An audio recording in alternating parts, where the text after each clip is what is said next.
مرکب میں شرکت کے لیے آئے ہیں وہ نیچے تشریف لے آئیں.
أعوذ بالله من الشيطان الرجيم.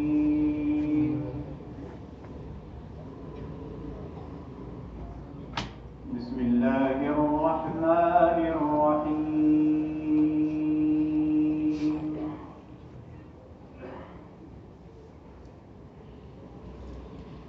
لو أنزلنا هذا القرآن على جبل لرأيته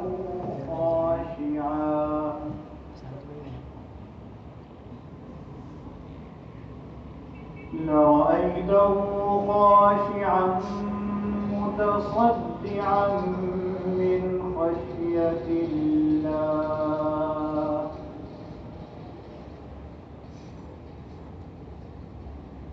وتلك الأمثال نضربها للناس لعلهم يتفكرون.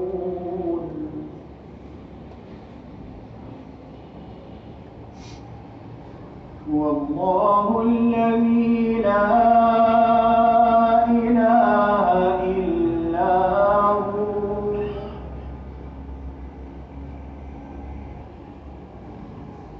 عالم الغيب والشهادة هو الرحمن الرحيم.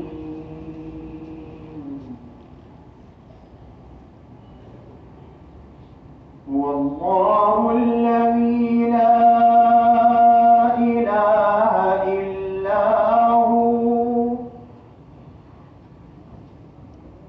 الملك القدوس السلام المؤمن المهيمن العزيز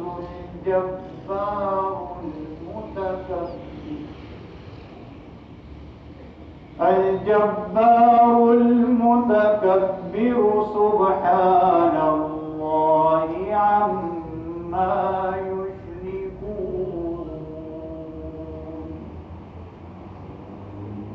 والله الخالق البارئ المصور له الأسماء الحسنى يسبح له ما في السماوات والأرض وهو العزيز الحكيم.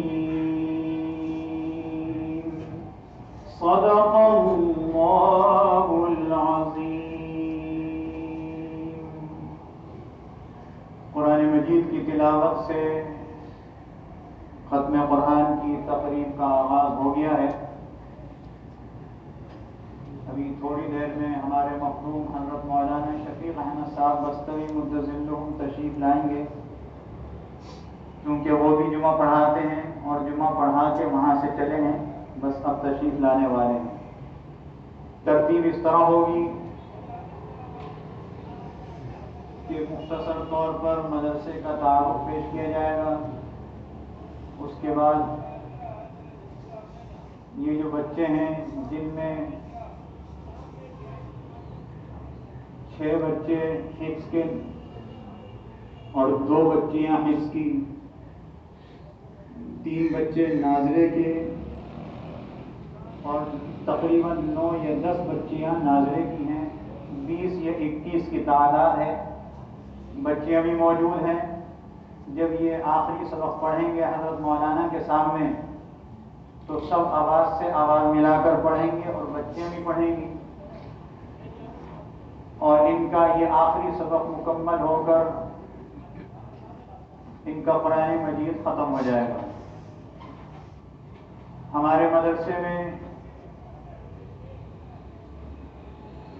جو مدرسہ تعلیم القرآن شریفیہ 1939 میں ہمارے استاد محترم حضرت مولانا قاری شریف احمد صاحب نور اللہ مرقدہ نے دہلی میں اپنے اساتذہ کرام کے حکم سے قائم کیا تھا،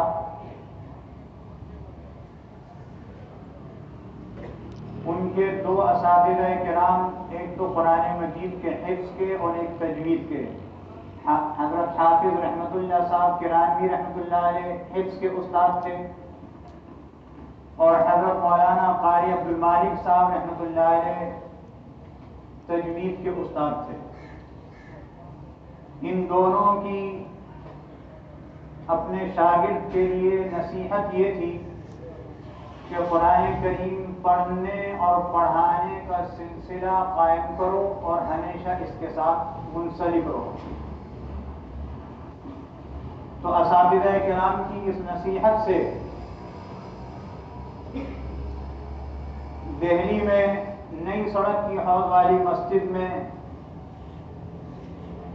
محترم حاجی نور الہی صاحب صدیقی رحمہ اللہ کی سرپرستی میں اور اپنے اساتذہ کرام حضرت مولانا مفتی اشفاق الرحمان صاحب کاندھوی رحمۃ اللہ علیہ اور حضرت مولانا قاری سید حامد حسین صاحب رحمۃ اللہ علیہ کی سرپرستی میں وہاں مدرسے میں یہ تدریس قرآن کا سلسلہ شروع کیا تھا۔ 9 سال یا 8 سال وہاں پر یہ مدرسہ قائم رہا۔ پھر ہندوستان کی تقسیم کا سلسلہ شروع ہو گیا، ملک تقسیم ہو گیا، اور بعض مجبوری کی حالت میں وہاں سے یہاں آ گئے، تو پھر یہ قرآن مجید پڑھانے کا سلسلہ زخمی مسجد پاکستان چوک میں شروع ہوا۔ یہ وہی سلسلہ ہے جو ہندوستان میں شروع ہوا، اور اب یہ سلسلہ پاکستان چوک ہی میں قرآن منزل میں الحمدللہ جاری ہے، اور اللہ رب العزت اس کو قیامت تک جاری رکھے۔ اس مدرسے کے سرپرستوں میں 2 حضرات ہیں اس وقت، ویسے تو اپنے اپنے وقت میں بہت بڑے بڑے اکابر اس کے سرپرست رہے ہیں۔ حکیم الاسلام حضرت مولانا قاری محمد طیب صاحب رحمۃ اللہ علیہ محترم دارالعلوم دیوبند اس کے سرپرست تھے، تشریف لاتے تھے ان تقریبات میں جیسے آج ہو رہی۔ خطیب الامت حضرت مولانا احتشام الحق صاحب تھانوی رحمۃ اللہ علیہ سرپرست رہے۔ شیخ الحدیث استاد محترم حضرت مولانا سید حامد میاں صاحب رحمۃ اللہ علیہ سرپرست رہے۔ پھر ان کے بعد فدائے ملت حضرت مولانا سید اسعد صاحب مدنی رحمۃ اللہ علیہ اس کے سرپرست رہے۔ اب جو سرپرست ہیں وہ 2 ہیں، ایک پاکستان میں ایک ہندوستان میں۔ ہندوستان میں جو ہے وہ دارالعلوم دیوبند کے صدر المدرسین حضرت مولانا سید ارشد صاحب مدنی مدظلہم العالی اس مدرسے کے سرپرست ہیں، اور پاکستان میں حضرت مولانا نعیم الدین صاحب مدظلہم جو لاہور میں ہیں اور گزشتہ چند سالوں میں تشریف بھی لاتے رہے، وہ بھی اس کے سرپرست ہیں. حضرت مولانا ارشد صاحب مدظلہم سے کل جب رپورٹ دی گئی کہ ختم قرآن ہے تو حضرت نے یہی فرمایا کہ قاری صاحب نے جو یہ پودا لگایا ہندوستان میں اور اب وہ دنیا سے چلے گئے اور یہ مدرسہ چل رہا ہے اور انشاءاللہ قیامت تک چلے گا اور اس کا ثواب برابر انہیں پہنچتا رہے گا. اللہ تعالیٰ ان کی دعاؤں میں ہم سب کو شامل فرما لے.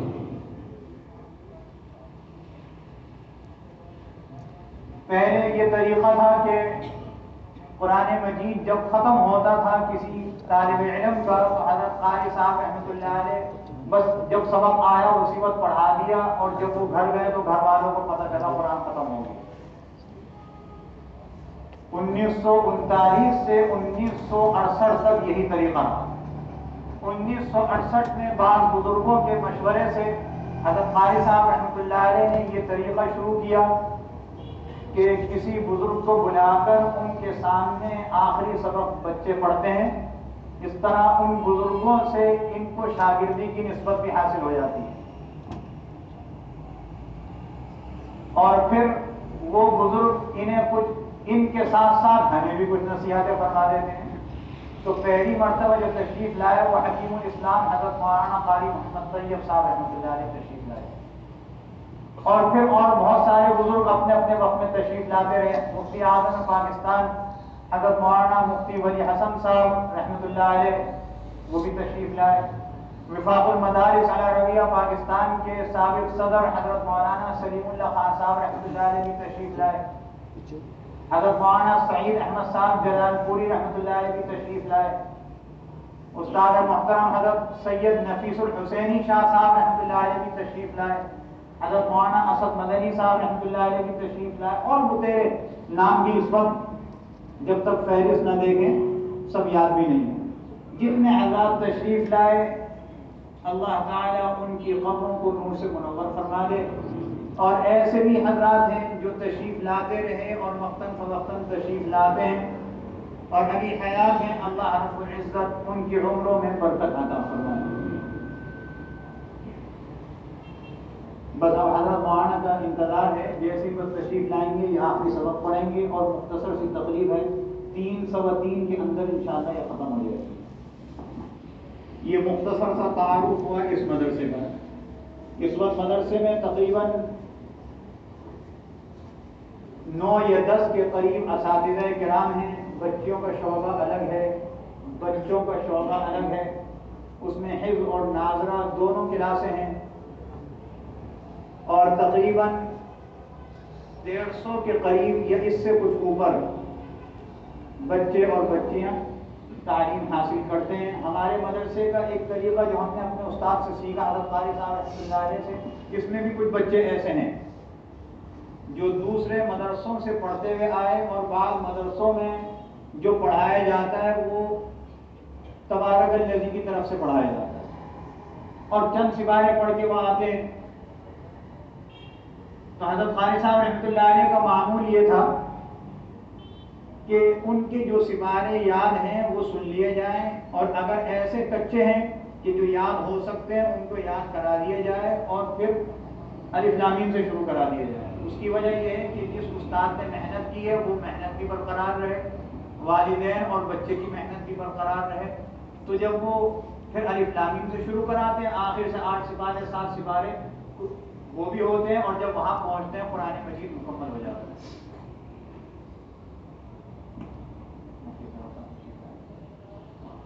حضرت مولانا مفتی اسرار صاحب تشریف لائیں.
ایسا بھی ہے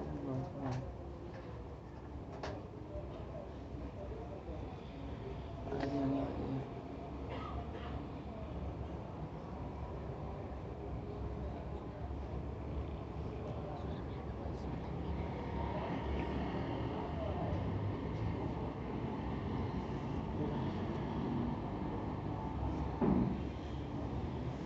آنے والے کیا ہے کوئی آ نہیں اس میں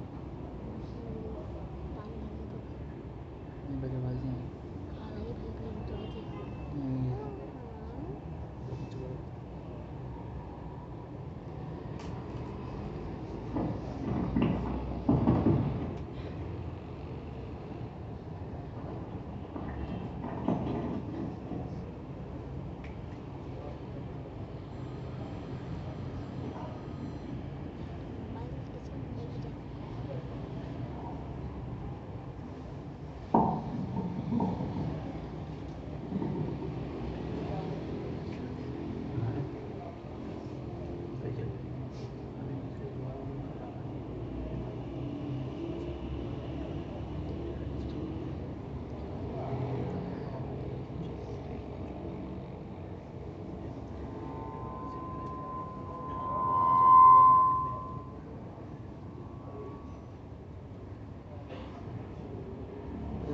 سو گیا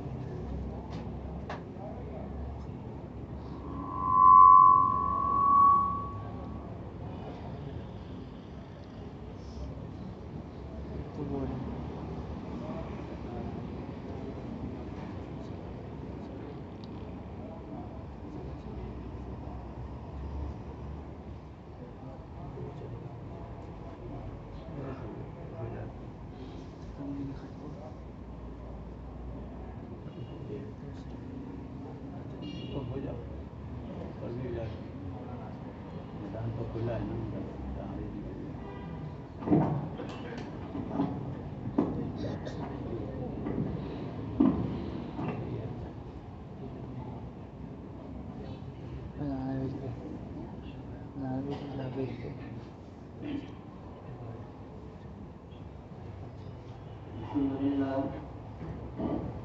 الحمد لله وكفى وسلام على عباده الذين اصطفى أما بعد فأعوذ بالله من الشيطان الرجيم بسم الله الرحمن الرحيم